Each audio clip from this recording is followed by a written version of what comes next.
మన ప్రభువైన యేసుక్రీస్తు పరిశుద్ధ నామములో ఈ పాడ్కాస్ట్ ద్వారా వాక్యం ఉంటున్న ప్రతి వారికి నా హృదయపూర్వకమైనటువంటి వందనాలు. దేవుడి మిమ్మును దీవించునుగాక.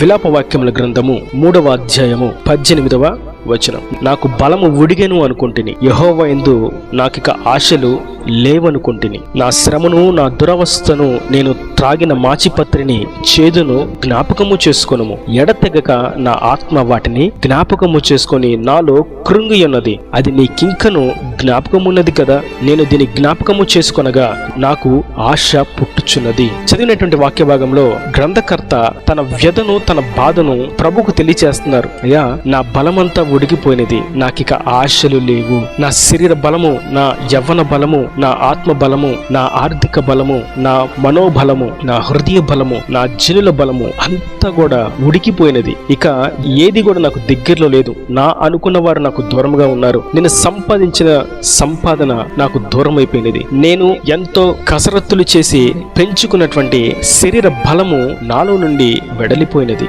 ఇక నాకు బలం అనేది లేదు. మరియు మరొకటి చెప్పనా ప్రభువా, నాకిక ఆశలు లేవనే అనుకుంటున్నాను. నీ యందు నాకిక ఆశ పుట్టిన అది తీర్చబడదు అనే నేను అనుకుంటూ ఉన్నాను. నా ఆశలన్నీ నిరాశలైపోయినాయి. నీవు కూడా నాకు సహాయం చేయవని ఆ ఆశను కూడా నేను విడిచిపెట్టి వేశాను అని గ్రంథకర్త వాపోతున్నాడు. మరియు అంటాడు, ఆ మాటలు చెప్తూ తన దుఃఖాన్ని, బాధను, వ్యధను ప్రభుకు తెలియచేస్తూ, నీవెప్పుడు నన్ను జ్ఞాపకం చేసుకునే ఉంటున్నావు తండ్రి. దీనిని బట్టి నాకు ఆశ పుట్టుచున్నది. నిజమే, లోకంలోని జనులందరూ మనలను మర్చిపోయినా మనం పడేటువంటి బాధకు, మనం కార్చేటువంటి కన్నీటికి, మనం పడేటువంటి వ్యధకు, మనం భరించేటువంటి బాధకు ఆయన సమాధానం ఇస్తాడు. ఆయన వీటన్నిటిని చూచి మనలను జ్ఞప్తికి తెచ్చుకుంటాడు, జ్ఞాపకంలోకి ఉంచుకుంటాడు. దీనిని బట్టే మనకు ఆశ పుట్టుచున్నది. ఆయన తన జనులను ఎల్లవేళలా ఎప్పుడు మర్చిపోవాడు కానే కాదు. శారా అనుకున్నది, నా బలం ఉడికినది, ఇక నేను సంతాన ప్రాప్తికి తల్లిగా మారడానికి అర్హత, యోగ్యత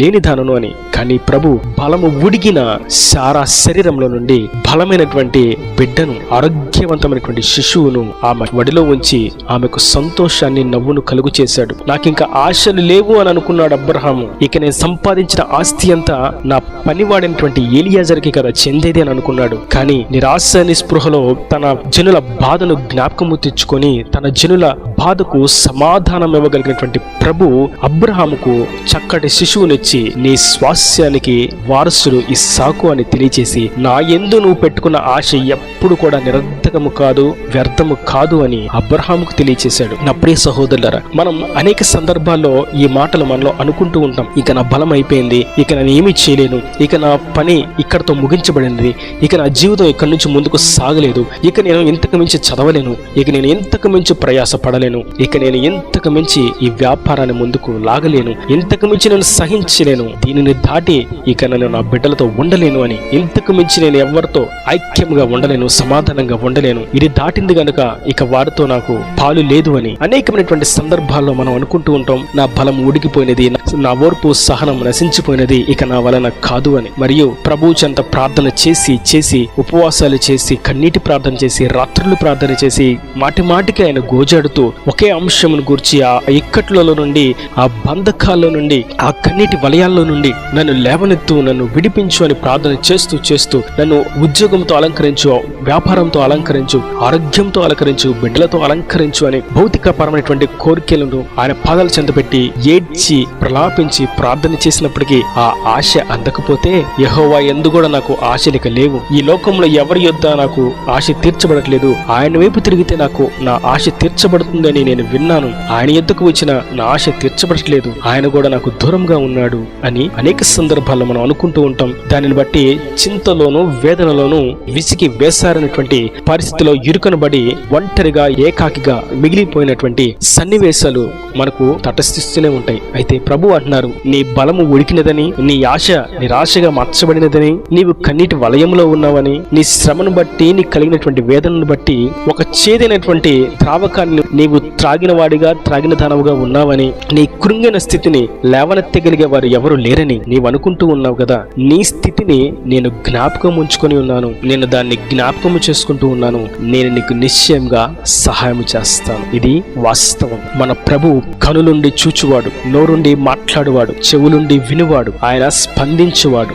లోకంలో అనేకమైనటువంటి వాటిని మనం చూస్తూ ఉంటాం. వాటి పేర్లు చాలా భీకరంగా ఉంటాయి. కానీ ఎన్ని సంవత్సరాలైనా అది ఒక్క అడుగు కూడా పక్కకు పెట్టదు. ఎన్ని సంవత్సరాలైనా దాని ముందు తిను అని పెట్టినటువంటి పదార్థమును తినదు. దానిని ఎన్ని తిట్టినా అది కొంచెం కూడా స్పందించదు. దాని ఎదుట ఎంత ఏడ్చి ప్రలాపించినా కొంచెమైనను బాధపడుకునేటువంటి పలుకు కూడా పలుకదు. అయితే నా ప్రభు సజీవుడు, మరణపు ముళ్ళను విరిచిన వాడు. ఆయన వస్తువులలోనూ, పుట్లలోనూ, చెట్లలోనూ, రాళ్లలోనూ, రప్పల్లోనూ దాగి ఉన్నవాడు కానే కాదు. ఆయన సర్వాంతర్యామి. ఆకాశం ఆయన సింహాసనం, భూమి ఆయన పాదపీఠం. ఆ ప్రభు అంటున్నారు, నేను జ్ఞాపకము చేసుకుంటున్నాను. అవును, ఆయన జ్ఞాపకము చేసుకుంటాడనేది వాస్తవం గనుక ఆయనను బట్టి మనం ఆశ కలిగిన వారంగా ఉండాలి. ఆయన నామస్మరణ చేస్తూ ఉండగానే మనలో ఆశ పుడుతూ ఉంటుంది. అందుకే ఆయన నామస్మరణ మన జయానికి రహస్యం. ఆయన నామస్మరణ దురాత్మలకు భయాన్ని పుట్టించేటువంటి, కాల్చేటువంటి అగ్ని. ఆయన నామస్మరణ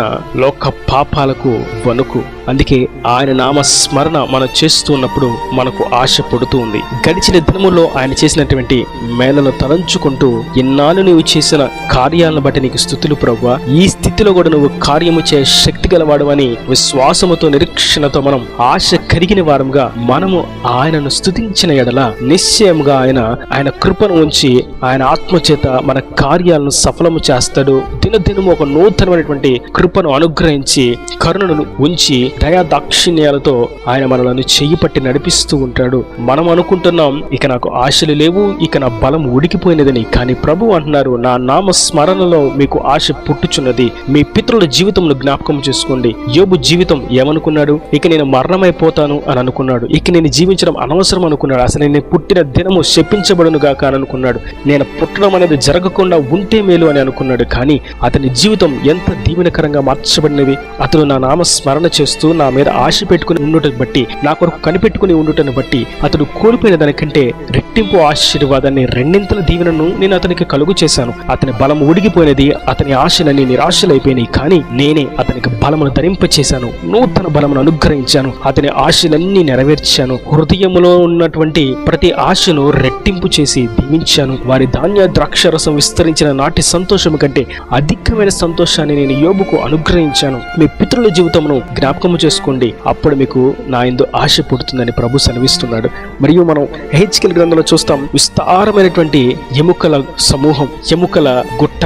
అక్కడ ఏ జీవము లేదు. అవి అన్ని సంవత్సరాల క్రితం మరణించిన వారి శల్యములో తెలియదు. అటువంటి పరిస్థితిలో ఆ ఎముకలు అనుకుంటారు, ఇక మా ఆశలన్నీ ఇకంతే, మాలో బలము లేదు, మా బలం ఉడికిపోయినది, మాకు ప్రభు యందు కూడా ఆశ లేదు, ఆయనే మాకుంటే మేము ఇలా ఎందుకుంటాం, ఇక మాకు శక్తి లేదు, ఆశ లేదు, దిక్కు లేదు, ఆనందం లేదు, నిరీక్షణ లేదు, విశ్వాసం లేదు అని వాటిలో అవి కుమిలిపోతూ ఉంటే ప్రభు ఆ నిర్జీవ దశలో ఉన్నటువంటి ఎముకలతో తన వాక్కును పంపి సజీవమైనటువంటి లెక్కింప సఖ్యము కాని మహాసైన్యముగా దేవుడు నిలబెట్టాడు. కనుక నా ప్రియ సహోదరులారా, మనం అనుకుంటాం బలం ఉడికిపోయినది, ఆశలు నిరాశలైపోయినాయి, మాకు ఇక ఆశలు లేవు. అయితే ఆయన మనకు ఆశ, ఆయనే మన ఆశ. మనకి ఇంకా ఆశ లేవు అనుకున్నప్పుడు ఆయన నామ స్మరణే మనకు ఆశను పుట్టిస్తుంది. మన బలం ఉడికింది అనుకున్నప్పుడు ఆయన నామ స్మరణే మనకు బలమును ధరింపచేస్తుంది. ఆయన ఆత్మశక్తియే మనలో చీల మండలము నుండి ఒక శక్తిని కలుగజేసి ఈ యుద్ధ రంగములో, ఈ ఆత్మీయ యాత్రలో ధైర్యంగా నిలబడటకు సత్వను కలుగు చేస్తుంది. కనుక మన ఆశ ఆయనే, మన బలము ఆయనే. ఈ వాక్యం వింటున్నటువంటి నా ప్రియ సహోదరులారా, మీ బలం ఉడికినప్పటికీ, మీ ఆశలు నిరాశలుగా మార్చబడినప్పటికీ, నేను ఆరాధిస్తున్నటువంటి నా ప్రభు బలమును ధరింపజేయగలిగినటువంటి శక్తిమంతుడు, ఆశలు తీర్చి, వాంఛను తీర్చి, హృదయంలో సంతోషంను కలుగజేసి జీవితాలు తెప్పరిల్లినట్లుగా చేయగలిగినటువంటి ప్రభు. ఆయన ప్రతి వాని యొక్క కార్యాన్ని సఫలంపు చేసి దీవించును గాక. ఈయన దూరమాటలు ప్రతి వాని హృదయంలో నీరు కట్టి ఫలింపు చేయను గాక. ఆమేన్. God bless you. తనలో మంచి కన్నులు మూసినట్టయితే మీ కొరకు చిన్న ప్రార్థన. ప్రేమ స్వరూపి కరుణ కటాక్షంగా తండ్రి నా ప్రభు, ఈ వాక్యం ప్రతి వారిని మీరు నిండాలుగా దీవించండి. మా బలం ఉడికిపోయినది, మా ఆశలు ఇక ఏమీ లేవు అని అనుకుంటున్న వారికి నీవు తెలియజేసినటువంటి అమూల్యమైనటువంటి నీ వాక్కుని బట్టి నీకు వందనాలు. నీ నామ స్మరణలోనే ఆశ బలము దాగి ఉన్నదని మీరు సెలవిచ్చిన అమూల్యమైనటువంటి శక్తివంతమైనటువంటి నీ వాక్కుని బట్టి నీకు వందనాలు. ఈ వాక్యాన్ని ప్రతి వారిని అట్టి విధంగా మీరు ఆశీర్వదించండి. నీవే వారికి బలంగా, నీవే వారికి ఆశగా, మీరే వారికి నిరీక్షణ కర్తగా ఉండి వారి ప్రతి అవసరతను అక్కరను నీ మహిమను తీర్చి నూతన బలమును ధరింపచేసి నీ రాకడకు రాజ్యమును సిద్ధపరచమని యేసు పరిశుద్ధ నామమున ప్రార్థించి వేడుకుంటున్నాను తండ్రి. ఆమేన్, ఆమేన్.